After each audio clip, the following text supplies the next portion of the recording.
अस्सलाम वालेकुम, मेरा नाम नुमान। आप देख रहे हैं दी टेक शो, जिसके अंदर हम लोग डिस्कस करते हैं पाकिस्तान और दुनिया भर से आने वाली टेक न्यूज़ और अपडेट्स को। सबसे पहले हम लोग कल वाले गिव अवे के विनर को सिलेक्ट कर लेते हैं, क्योंकि अभी तक उसको मैंने सिलेक्ट नहीं किया। मैंने सोचा कि आप लोगों के साथ मिलकर उसको मैं सिलेक्ट करूंगा। ये हमारी वीडियो जिसके ऊपर अभी तक 3436 व्यूज हुए हैं। टोटल 572 लोगों ने इसको लाइक किया। यार वीडियो को लाइक तो कर दिया करो, इतना ज़्यादा गैप है व्यूज़ में और लाइक्स में। जो टोटल कमेंट्स आए हैं वो हैं 481। यहाँ पर मैं वीडियो के लिंक को कॉपी कर लेता हूँ। स्क्रीन जो रिकॉर्ड है वो तो हो ही रही है। उसके बाद इसको मैं पेस्ट करता हूँ रैंडम कमेंट पिकर के अंदर, यहाँ पर Ctrl+V। उसके बाद हम लोग यहाँ पर रन करेंगे गेट यूट्यूब कमेंट्स। तो इसके अंदर कितने कमेंट्स ये फ़िल्टर करता है, क्योंकि यहाँ पर जो होता है अगर आप लोग एक से ज़्यादा कमेंट करते हो तो उसको वो फ़िल्टर कर देता है। मतलब जो डबल कमेंट्स होता है किसी को भी ये सिलेक्ट नहीं करता। तो जो टोटल कमेंट्स आए हैं वो अभी लोड कर रहा है। तो जो टोटल अमाउंट ऑफ कमेंट्स है वो है 482। यहाँ पर अब मैं विनर को सिलेक्ट करने वाला हूँ। Best of luck to everyone. यहाँ से हम लोग इसको करेंगे स्टार्ट। तो ये हमारा जो पंडोरा बॉक्स है वो घूमने लग पड़ा है। जो विनर है वो यहाँ पर है माज अकबर। इन्होंने कमेंट किया था इंशाल्लाह मैं ही जीतूंगा। भाई इनका कॉन्फिडेंस का जो लेवल वो तो बहुत ज़्यादा था। इन्होंने इंशाल्लाह भी साथ में कहा था, तो आप भी काम करने से पहले इंशाल्लाह ज़रूर किया करें। अब इनका जो आइडिया वो यहाँ पर आप लोगों को मैं शो करवा देता हूँ कि ये कौन सा अकाउंट है। तो ये इनका अकाउंट है। यहाँ पर कोई पिक्चर वगैरह नहीं लगी हुई, लेकिन इनका नाम लगा हुआ है। तो यार माज आप मुझे कांटेक्ट कर लें, इंस्टाग्राम के ऊपर मैसेज कर दीजिएगा। आपको मैं आपका जो गिफ्ट है ये शिप कर दूंगा। और यार जिन लोगों का नहीं निकला गिफ्ट उनके लिए सॉरी। खैर हम लोग मूव करते हैं हमारी पहली आज की अपडेट की तरफ, जो कि आ रही है LG की तरफ से। LG के रोलेबल स्मार्टफोन के रिलेटेड अब 2021 के अंदर आने वाले फोल्डिंग फोन्स या फिर रोलेबल फोन्स के बारे में एक चीज़ जो कि सबसे इंपॉर्टेंट वो ये है कि उनकी जो प्राइस है वो कितनी होने वाली है। यहाँ पर LG का जो रोलेबल फ़ोन है उसकी जो प्राइस है वो कही जा रही है कि 2359 यानी कि $2359 होगी, जो कि सैमसंग के फ़ोन से भी ऊपर जा रही है, फोल्डिंग फ़ोन से। अब यार ये चीज़ बहुत ज़्यादा गलत है। हम लोग उम्मीद कर रहे थे कि जब दूसरी स्मार्टफोन कंपनीज इस कैटेगरी के अंदर आएंगे स्मार्टफोन्स की तो हमें प्राइजेस कम मिलेंगी। अब देखते हैं कि LG कहाँ पर एक्चुअल में इसकी प्राइस को प्लेस करता है, और जो Xiaomi, Vivo और जो जितनी भी कंपनीज इन करने वाली हैं फोल्डिंग और रोलेबल स्मार्टफोन्स की कैटेगरी के अंदर, वो अपने स्मार्टफोन्स को कहाँ पर प्लेस करती हैं। अब मेरे माइंड के अंदर एक चीज़ ये भी आ रही थी कि हमारे पास फ्लैगशिप कैटेगरी के अंदर जो ऑप्शन है वो काफ़ी ज़्यादा लिमिटेड हैं। जिस बंदे ने कोई फ्लैगशिप फ़ोन बाय करना होता है वो मोस्टली तौर पर एप्पल के आईफोन की तरफ जाता है या फिर सैमसंग के किसी फ़ोन की तरफ जाता है। हुआवे को अब हम लोग कंसीडर नहीं करें, क्योंकि भाई वो एक्टिव नहीं है, वो सिर्फ चाइना के अंदर एक्टिव है। हम लोग पूरी ग्लोबली बात कर रहे हैं। तो मुझे लगता है कि तीसरी ब्रांड भी होनी चाहिए जो कि हम लोग ट्रस्ट कर सकें, हमारे पास ऑप्शन मौजूद हो। इवन के ऑप्शन मौजूद हैं जिसके अंदर OnePlus आती है, उसके अलावा और भी कुछ कंपनीज आ जाती हैं, लेकिन उनके ऊपर जो ट्रस्ट का लेवल है वो इतना कोई ख़ास ज़्यादा नहीं है जितना एप्पल के ऊपर है और सैमसंग के ऊपर है। अब देखते हैं कि आने वाले अपकमिंग ईयर्स के अंदर कौन सी स्मार्टफोन कंपनीज एप्पल और सैमसंग की जो प्लेस है उसको टारगेट कर सकती हैं या फिर उसको चैलेंज कर सकती हैं। इसके बाद अगली अपडेट आ रही है यहाँ पर Xiaomi की तरफ से। अब ये अपडेट काफ़ी ज़्यादा इंटरेस्टिंग है। Xiaomi ने अपना एक स्मार्ट जो कुकर होता है उसको इंट्रोड्यूस करवा दिया हुआ है। अब इसका नाम है basically double port induction cooker. इसके अंदर आप लोग फ्राइंग कर सकते हो, रोस्टिंग कर सकते हो और स्टीविंग भी कर सकते हो। अब ये जो स्टीविंग थी इसका मुझे भी नहीं पता था, मैंने इसको गूगल पर सर्च किया। तो इसका मतलब ये होता है कि हमारी जो चीज़ें होती हैं कुकिंग के अंदर, आप लोग फॉर एग्जांपल ले लो जो आलू गोश्त होते हैं जिसके अंदर पानी भी होता है, और हमारा जो हार्ड मटेरियल होता है मतलब आलू और गोश्त, इस किस्म की डिश को स्टूइंग कहते हैं, जो कि हम लोग रेगुलरली बना रहे होते हैं। अब इसके रिलेटेड जो सबसे अमेजिंग चीज़ मुझे लगी वो ये थी कि आप लोगों को इसको कंट्रोल करने के लिए इसके पास रहने की ज़रूरत नहीं है। इसका जो टेम्परेचर है आप लोग मोबाइल की ऐप के थ्रू भी कंट्रोल कर सकते हो। अब ये चीज़ मैं इसलिए कर रहा हूँ क्योंकि बात ये होता है कि ये काम कर रहा हो कि थोड़ा सा जो चूल्हा उसको कम कर रहा हो, ज़्यादा कर रहा हो, मुझे भेजा चाहता है। तो मैंने सोचा कि ये चीज़ काफ़ी ज़्यादा अच्छी है और ये काफ़ी हद तक स्मार्ट भी है। इसके अंदर ये भी है कि ये जो बाहर का टेम्परेचर है उसको मेजर कर लेगा, उसके अकॉर्डिंगली जो डिश का जितना भी टेम्परेचर है कुकिंग की, मुझे इतनी कोई टर्मिनोलॉजीज और जो स्टैंडर्ड होता है नहीं पता, लेकिन काफ़ी हद तक ये एक स्मार्ट कुकर है और उसको ये भी पता चल जाता है कि इसके ऊपर कोई चीज़ पड़ी हुई है या फिर नहीं पड़ी हुई। अगर इन केस इसके ऊपर कोई भी चीज़ नहीं पड़ी हुई तो ये ऑटोमेटिकली बंद हो जाएगा, मतलब कि आप लोगों को टेंशन वगैरह लेने की ज़रूरत नहीं है। अगर हम बात करते हैं इसकी प्राइस की तो इनिशियल तौर पर अभी ये क्राउड फंडिंग के ऊपर चल रहा है। इसकी प्राइस $139 है, लेकिन बाद में $159 होगी, जो कि बनते हैं तकरीबन 25,000।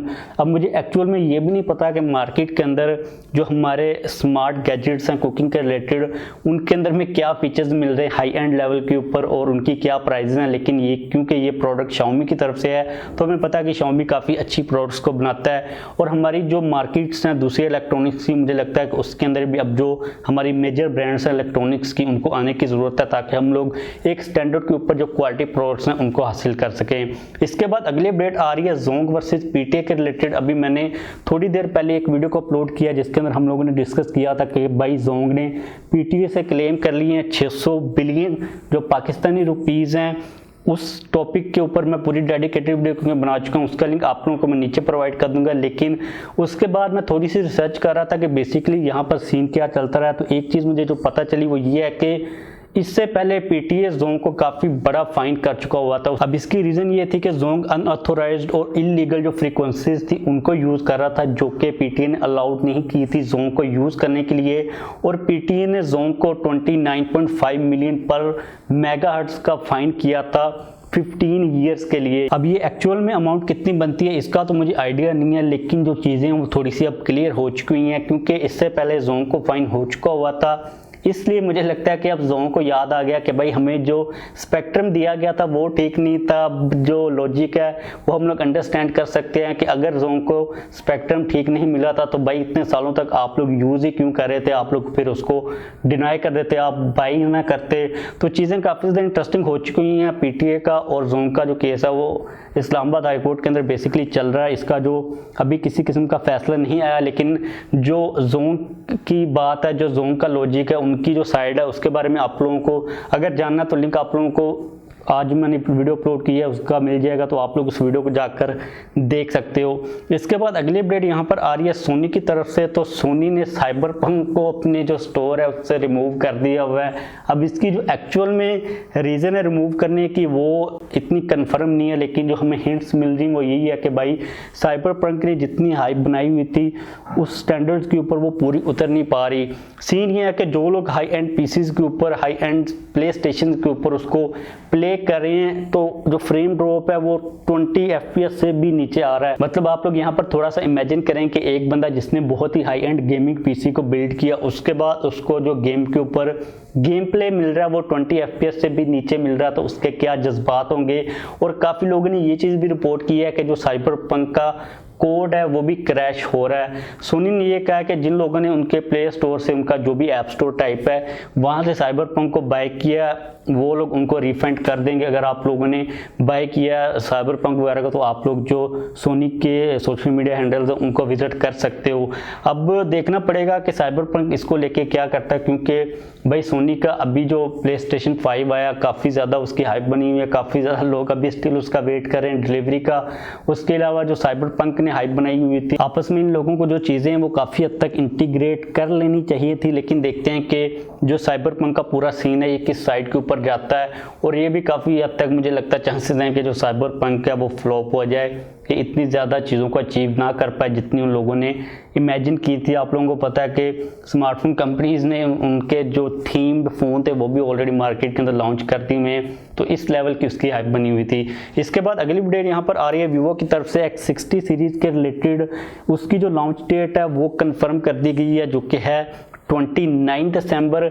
और इसके अलावा एक Vivo X60 Pro की अनबॉक्सिंग वीडियो भी सामने आ चुकी है। यहाँ पर हम लोग इसके ऊपर कमेंट्री कर सकते हैं। काफ़ी ज़्यादा बड़ा बॉक्स है, उसके अंदर हमें फ़ोन मिल रहा है, जो फ़ोन की बैक साइड है उसके ऊपर हमें जीस की ब्रांडिंग नज़र आ रही है। यहाँ पर जो Vivo है उसने पार्टनरशिप की है जीस के साथ। जो जीस की टेक्नोलॉजी है वो काफ़ी ज़्यादा अच्छी है। अगर हम बात करते हैं फ्रंट की, तो फ्रंट के ऊपर हमें कर्व डिस्प्ले मिल रहा है पंच होल के साथ। इसके अंदर हमें प्री इंस्टॉल जो Vivo का लेटेस्ट OS है, ओरिजिन OS, वो देखने को मिल जाएगा। नीचे वाली साइड के ऊपर में USB Type-C चार्जिंग पोर्ट मिल रही है, स्पीकर ग्रिल मिल रही है, सिम ट्रे मिल रही है और माइक मिल रहा है। इसके अलावा Vivo X60 सीरीज के जो ऑफिशियल रेंडर्स हैं, जो कि प्रेस रेंडर्स हैं, वो भी Vivo ने रिलीज कर दी हुई हैं। जो Vivo X60 है उसके अंदर हमें फ्रंट के ऊपर फ्लैट स्क्रीन मिलेगी और X60 Pro के अंदर हमें कर्व डिस्प्ले मिलेगी। दोनों के अंदर सेंटर पंच होल ही देखने को मिल जाएगा। अब इस स्मार्टफोन के रिलेटेड जो सबसे इंटरेस्टिंग चीज़ वो इसका डिज़ाइन या ना ही इसके कैमराज हैं, बल्कि इसके बारे में सबसे इंटरेस्टिंग बात यह है कि इसके अंदर वीवो यूज करने वाला सैमसंग का एक्सिनोस प्रोसेसर 1080 जो कि 5 नैनोमीटर के ऊपर फैब्रिकेटेड है, जो कि सैमसंग का एक फ्लैगशिप प्रोसेसर है। आप देखते हैं कि वीवो X60 सीरीज के अंदर हमें किस किस्म की परफॉर्मेंस देखने को मिलती है।